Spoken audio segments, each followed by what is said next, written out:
역대상 1장에서 10장까지 분량입니다. 오늘이 우리가 벌써 성경 통독 시작한 지 32일째입니다. 90일 성경 통독 중에 3분의 1이 지났습니다. 이제 뭐 거의 다 왔습니다. 네, 오늘 이제 역대상 들어가는데 힘을 내서 다시 달려가 보십시다. 역대상은 역대상하가 한 권으로 되어 있는 책이고요. 사실 히브리 성경에는 역대상하, 에스라, 느헤미야까지 한 권의 책입니다. 그러니까 역대상하, 에스라, 느헤미야까지 하나의 역사로 이렇게 흘러가죠. 역대기라고 하는 것은 이렇게 역사의 흐름 속에 연대기죠. 역사의 흐름 속에 나가는 스토리입니다. 이스라엘의 역사, 하나님께서 주신 이스라엘의 역사의 흐름 속에서 쭉 흘러서 우리가 열왕기상하에서 본 것처럼 북이스라엘 멸망하고 남유다가 멸망하죠. 남유다가 멸망하고 난 다음 포로로 잡혀갑니다. 포로로 잡혀갔다가 다시 70년 후에 귀환하여서 무너진 성전을 재건하고 다시 그 성전을 지어서 살아가는 그 역사, 그래서 에스라, 느헤미야까지의 역사를 기록하고 있습니다. 역대상하, 에스라, 느헤미야까지 우리가 함께 보려고 합니다. 오늘 우리가 이제 읽게 되는 역대상, 이 역대상을 기록한 역대상하, 에스라, 느헤미야까지 기록한 당사자가 누군가, 저자가 누군가에 대한 논란이 있습니다. 그런데 거의 대부분의 학자들은 이것은 에스라가 썼을 가능성이 높다. 그래서 이만큼 박식하게 역사를 알고 있고 또 여러 자료를 참고해서 쓸 수 있는 사람이 제사장 그룹 속에 있을 것이고 그 중에는 에스라일 것이다 라고 추정합니다. 그리고 성경에 나와 있는 몇 가지 용어들이 에스라 시대가 아니면 나올 수 없는 용어들이 있고요. 그래서 에스라일 것이다 라고 추정하고 있습니다. 그렇다면 에스라는 왜 이 역대상하, 에스라, 느헤미야를 기록했을까 하는 것입니다. 그 당시의 사람들은 포로로 잡혀갔다가 돌아왔습니다. 이 사람들에게 있어서, 돌아온 이 사람들에게 있어서 인생의 질문이 뭘까요? 왜 하나님은 우리를 이렇게 멸망시켰는가? 왜 우리는 하나님의 선택한 백성인데 이 어려움을 당하게 되었는가? 이 고난은 왜 찾아왔는가 하는 질문은 지금 그들이 할 질문이 아니에요. 이러한 질문은 누가 했냐면 열왕기상하를 기록하고 보았던 사람들, 바로 남북 왕국이 다 멸망하고 바벨론으로 포로로 잡혀갔던 사람들은 이 질문을 할 겁니다. 우리가 왜 어쩌다 이 처지가 되었는가? 왜 여기 오게 됐는가? 그 질문에 대한 답은 열왕기상하에서 볼 수 있습니다. 말씀에 순종하지 않았기 때문에, 우상을 섬겼기 때문에, 하나님의 약속을 믿고 따라오지 못했기 때문에 우리는 이 처지에 놓였다라고 열왕기상하를 통해서 배울 수 있게 되는 거죠. 그런데 이제 귀환한 하나님의 약속을 붙잡고 이제 예루살렘으로 다시 귀환한 귀한 공동체의 사람들에게는 왜 우리가 여기까지 오게 되었는가, 왜 이 고난이 있는가라는 질문보다는 이들이 해야 되는 질문이 이겁니다. 하나님이 여기 우리를 보내셨는데, 다시 예루살렘으로 보내셨는데, 폐허가 된 이 예루살렘, 모든 것이 끝나버린 것 같은 이 왕국을 우리는 어떻게 재건할 것인가? 하나님은 여기서 우리에게 무엇 하기를 원하시는가? 우리를 향한 하나님의 기대는 무엇인가? 나는 여기에 왜 와 있는가? 나는 누구이며 나는 무엇을 해야 될 것인가? 라는 질문을 하게 되는 것입니다. 그 질문에 대한 답이 역대상하이고 에스라, 느헤미야라고 보면 됩니다. 역대상하, 에스라, 느헤미야를 읽으면서 우리는 계속 이 질문을 가지고 가야 되는 거예요. 지금 나를 부르신, 내가 살고 있는 이 현장에서 나는 오늘 무엇을 할 것인가? 나는 누구인가? 하나님은 나에게 어떤 기대를 갖고 계신가? 라는 질문에 대한 답을 하나님께서 주실 것입니다. 오늘 우리가 이 질문을 가지고 이 성경을 읽어나가길 바랍니다. 우리 각자는 누구인가? 나는 무엇을 할 것인가? 나의 정체성은 무엇인가? 라는 질문이죠. 이 사람들은 이제 무너진 왕국을 다시 재건하기를 원합니다. 하나님의 나라를 이들이 다시 지어가기를 원하죠. 세워가기를 원하지요. 그럼 역대상하에서 무엇을 보여줄까요? 하나님 나라는 어떻게 세울 것인가를 보여주는 거예요. 어떻게 해야 하나님 나라가 잘 세워지는지 그 답을 우리는 이 책을 읽어가면서 찾아갈 것이고, 우리 가정에서, 우리 삶의 자리에서, 우리 교회에서 우리는 하나님 나라를 어떻게 세울 것인가를 이곳에서 보게 되는 것이죠. 역대상하, 에스라, 느헤미야 보니까 이렇게 하는 것이 하나님 나라를 세우는 것이구나 하는 것을 알게 되고, 그것을 따라 우리가 살게 되는 것입니다. 역대상하에서 강조하고 있는 세 가지 강조점이 있습니다. 그것은 다윗 왕과 다윗 왕가에 대한 스토리입니다. 그러니까 북이스라엘 이야기는 거의 나오지 않습니다. 남유다 왕가, 다윗의 왕가에 대한 이야기들만 역대상하에 이어져 갑니다. 그리고 제사장 스토리가 중심에 있습니다. 제사장에 굉장히 포커스를 맞추고 있습니다. 많은 그 족속들의 이야기들이 나오고 뭐 이름들도 나오지만 제사장이 어떤 역할을 하는지, 레위인이 어떤 역할을 하는지에 대한 초점이 있습니다. 왜? 하나님 나라를 세워가는 데 있어서 이 제사장의 역할이 굉장히 중요하기 때문이고요.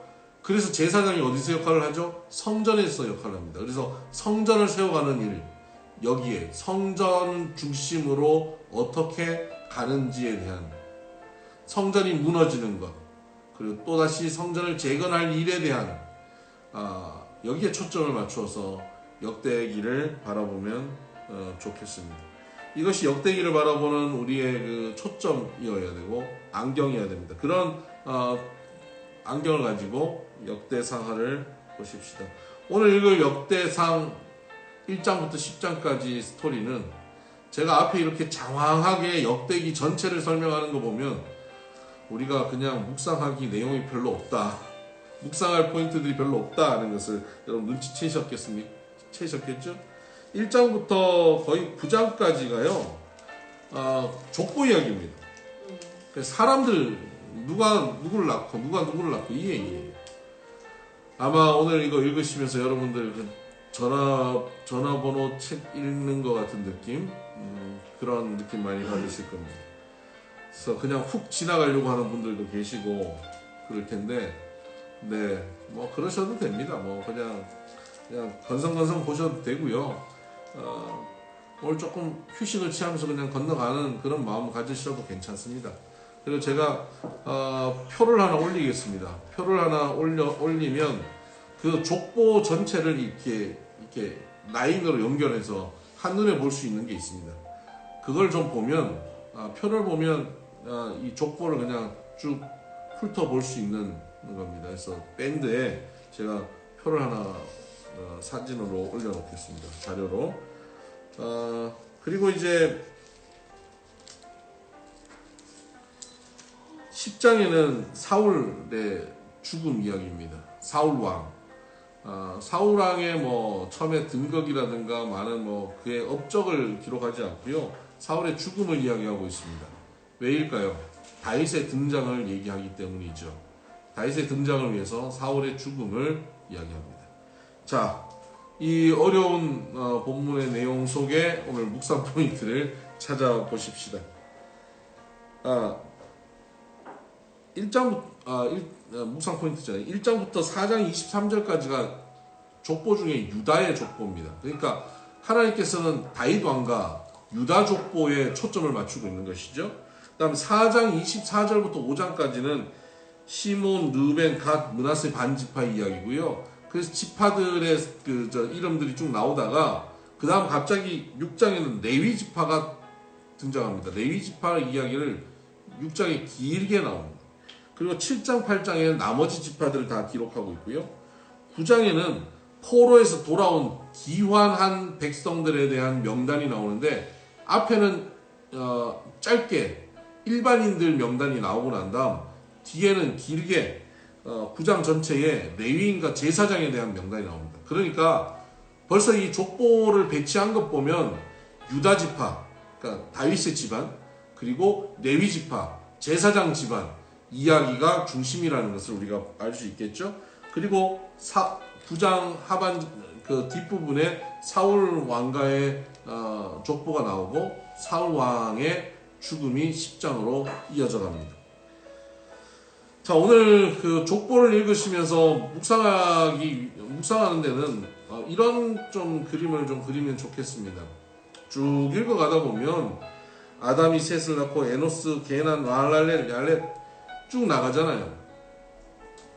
그냥 오랫동안 살았던 사람들, 그들에게는 하루하루가 굉장히 중요한 날들이었고 그들에게 날마다에 찾아오는 문제점들은 쉬운 일들이 아니었습니다. 오늘도 우리가 겪는 오늘의 문제, 올 한 해에 경험하게 되는 또 장애물, 고난 이런 거 우리가 굉장히 힘들어하면서 지나가지 않습니까? 산이 죽니 이러고 사는 사람들도 많습니다. 그런데 하나님께서는 그 한 인생을 여기에 기록하면서 그 다음 세대에게 신앙의 바톤을 잘 넘기고 있는가 없는가 거기에 초점이 있습니다. 하나님께서 한 인생을 바라보면서 그 인생이 뭐 이 문제를 어떻게 극복했느냐 저 문제를 어떻게 살았느냐 이것보다 그 사람이 다음 세대에 신앙의 바톤을 잘 넘겼느냐 그를 통하여서 하나님의 약속이 다 잘 이어져 갔는가 여기에 초점이 있는 것입니다.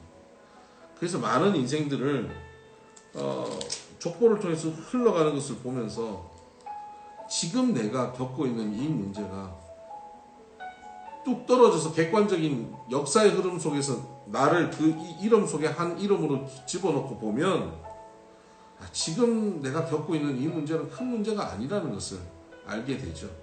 하나님께서 이 역사의 흐름 전체를 추정하시고 이끌어 가신다. 그 가운데 내가 있구나. 나의 결론도 하나님께서는 선하게 아름답게 인도하실 것이고 다음 세대에 잘 신앙의 바톤을 이어가게 하실 것이다 라고 믿고 바라보게 되는 거죠. 여러분 지금 이 족보의 흐름 속에서 우리도 신앙의 족보의 한 자리를 차지하지 않겠습니까? 그 흐름 속에 내가 있는 거예요. 지금 겪고 있는 여러 가지 문제에 있어서 너무 집착하지 않으시길 바랍니다. 좀 역사의 흐름 속에 나를 한번 바라보면 아담 이후로 창세 이후로 지금까지 흘러가는 역사 속에서 내가 존재하고 있고 내 다음에도 또 누군가들이 이어서 이 존재를 이 신앙의 이 바톤을 이어갈 것이다. 그 속에 나는 오늘 살고 있다. 그래서 지금 당하고 있는 오늘의 문제에 너무 집착하고 살지 않을 수 있지 않을까 생각합니다. 족보를 읽어가다 보면 저는 그렇습니다. 읽으면서 이렇게 특별히 마음에 와닿는 이름들 동그라미를 칩니다. 뭐 아브라함, 이삭, 뭐 에서와 이스라엘 중에는 이스라엘에만 이름 쓰죠. 이스라엘이 야곱이라는 건 아시죠? 그렇게 이름을 이렇게 칩니다. 그러면서 이 사람들의 인생을 전체 한번 쭉 살펴봅니다. 여러분 뭐 지금 창세기부터 읽어오셨으니까 이름 보면 대략 기억나는 이름들이 있잖아요. 아브라함 하면 떠오르는 사건들도 있고 이스라엘 하면 떠오르는 사건들이 있잖아요. 또 뭐 뒤에 가면 유다의 며느리 다말, 뭐 베레스, 아갈, 여기서 아갈은 그 여리고성에서 물건 훔쳤던 아간을 의미하는 뭐 이런 이름들을 좀 읽어가다 보면 스토리들이 생각납니다. 그런 스토리들을 좀 오늘 스쳐 지나가면서 좀 묵상하면 좋겠다 싶습니다.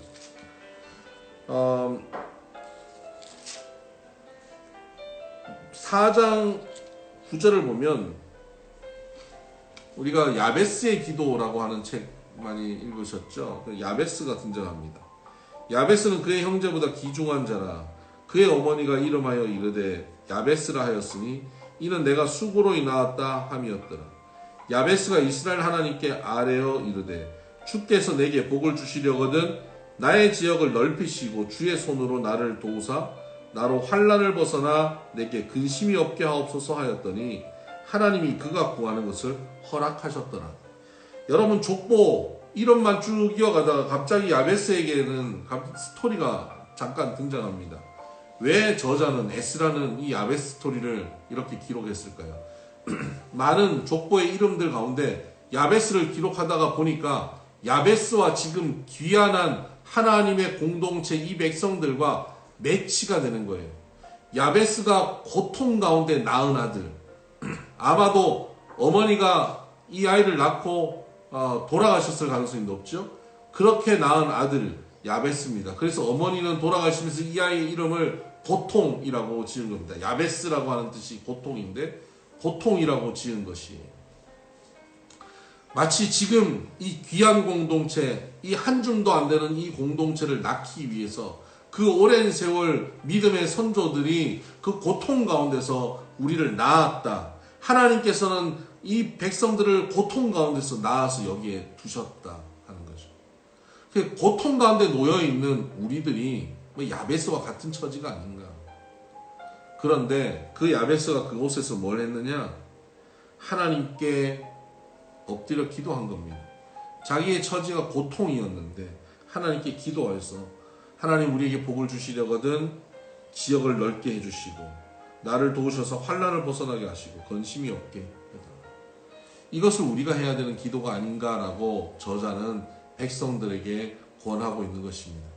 여러분, 오늘 우리가 살고 있는 이 자리에서 우리가 해야 하는 기도가 이겁니다. 우리가 여러 고난과 고통 가운데 오늘 이 자리에 서게 되었습니다. 하나님께서 그런 오래 참고 참으시는 가운데 우리를 여기에 세우셨습니다. 이곳에서 우리가 살아가기 위해서는 하나님께 간구하고 살아야 됩니다. 하나님의 도우심 없이는 살 수 없죠. 그래서 우리가 기도할 것이 이겁니다. 하나님, 나의 삶의 지역, 하나님, 나의 선한 영향력을 넓혀 주시옵소서. 환난에서 벗어나게 하시옵소서. 근심이 없게 살게 하여 주옵소서. 문제가 없게 사는 것이 아니에요. 하나님께서 내게 평안을 주실 때 근심이 없게 사는 것입니다. 문제가 없어서 환난이 없는 게 아니에요. 하나님이 주시는 능력이 있기 때문에 환난이 되지 않는 것입니다. 하나님께 도움을 구하고 사는 야베스처럼 그렇게 살자라고 에스라는 저자는 백성들에게 권하고 있습니다. 이것을 오늘 우리에게 향한 권면으로 받아들이면 좋겠다 싶습니다. 그리고 이제 족보는 여러분 이렇게 인내심을 가지고 읽어가시고요. 그리고 9장으로 넘어갑시다. 9장으로 가면 9장 35절에 기브온의 조상 여이렐은 하고 이제 사울의 집안 이야기가 등장합니다. 그리고 10장으로 넘어가서 사울이 죽는 이야기가 나오는데요. 사울이 블레셋과 전쟁 속에서 부상을 당합니다. 아들들이 죽죠. 2절 블레셋 사람들이 사울과 그 아들들을 추격하여 블레셋 사람들이 사울의 아들 요나단과 아비나답과 말기수아를 죽이고 사울이 맹렬히 치며 활 쏘는 자가 사울에게 따라 미침에 사울이 그 쏘는 자로 말미암아 심히 다급하여 사울이 자기의 무기를 가진 자에게 이르되 너는 칼을 빼어 그것으로 나를 찌르라. 할례 받지 못한 자들이 와서 나를 욕되게 할까 두려워하노라. 그러나 그의 무기를 가진 자가 심히 두려워하여 행하기를 원하지 아니하매 사울이 자기 칼을 뽑아서 그 위에 엎드러지니. 사울이 자기 아들도 죽고 자기가 다급한 상황에 놓이니까 자기 부하에게 찌르라고 하죠. 근데 찌르기를 두려워하니까 스스로 칼을 뽑고 그 위에 엎드려서 죽습니다.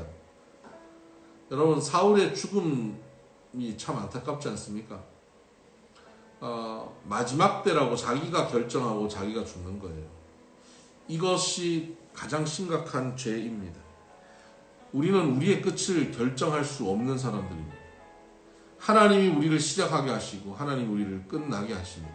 알파와 오메가는 하나님이지 우리가 되어서는 안 되는 겁니다. 아들도 죽고 전쟁에도 실패하고 다 끝난 것 같고 사람들 다 떠난 것 같은 그 자리에서도 끝이 아니라고 믿고 기다릴 수 있는 사람이 되어야 합니다. 실제로 그날 끝나더라도요, 하나님이 끝을 내셔야 되는 거예요. 내가 끝을 내는 것, 하나님이 끝내기 전에 내가 마침표를 찍어버리고 내가 하나님 끝내기 전에 내가 절망해버리는 것, 이것이 신앙적이지 못한 태도입니다. 여러분, 생명도 마찬가지지만 모든 일도 그래요. 여러분이 하는 일들, 자녀를 향한 기대도 다 마찬가지입니다. 너무 지치고 너무 절망적이고 너무 어렵다 보니까 끝났다. 이제 더 이상 가능성이 없다라고 내가 포기해버리는 모습들이 우리에게 있어요. 그렇게 하면 안 된다는 것입니다. 하나님이 끝낼 때까지 끝나는 것이 아닙니다. 여러분, 다윗이 바세바의 관계 속에서 아이를 낳았잖아요. 범죄한 가운데 아이를 낳았습니다. 그 아이가 죽을 것이다 라고 말씀하셨습니다. 아이가 태어나서 병에 걸렸습니다. 다윗은 그 앞에 엎드려 기도합니다. 하나님께 간구합니다. 금식하여 기도합니다. 사람들이 다윗에게 말도 붙이기 어려울 정도로 기도합니다. 그런데 아이가 결국 죽었습니다. 사람들은 아이가 죽었다는 얘기도 못하고 있습니다. 근데 다윗이 눈치를 보니까 아이가 죽은 것 같아요. 그래서 물어봅니다. 죽었냐? 네, 죽었습니다. 그랬더니 다윗이 씻고 옷을 제대로 입고 밥을 먹고 정상적인 생활을 하는 거예요. 그래서 사람들이 물어봅니다. 왜 죽기 전에는 그렇게 금식하더니 죽고 나니까 이게 정상적으로 하냐? 다윗이 하는 말이 그겁니다. 죽기 전에야 하나님이 어떻게 하실지 내가 알지 못하니까 하나님은 끝까지 매달리지만 이제는 하나님께서 마침표 찍었는데 여기서 나에게 주어진 삶을 또 살아야지. 여러분, 우리의 신앙생활이 이래야 합니다. 모든 것이 끝난 것 같고 사람들이 다 포기하고 손 놔버려야 되는 그 상황에 모두 절망하는 순간에 내가 절망하지 않아야 돼요. 하나님께 끝까지 매달리고 절망하지 않고 있어야 됩니다. 이것이 우리의 신앙의 자세여야 합니다. 그리고 하나님께서 마침표 찍으시면요, 거기에 끝이라고 생각하고 돌아서야 하는 것이죠. 그리고 그곳에 하나님의 다른 뜻을 찾고 걸어갈 수 있어야 됩니다. 여러분, 아무리 절망적인 상황이 와도 사울처럼 스스로 마침표 찍는 일이 우리에게 없게 되기를 바랍니다. 이젠 끝났다라는 말이 내 입에서 먼저 나오지 않기를 바랍니다. 포기다, 절망이다, 더 이상 기대가 없다, 희망이 없다는 말이 우리에게서 나오지 않게 되기를 바랍니다.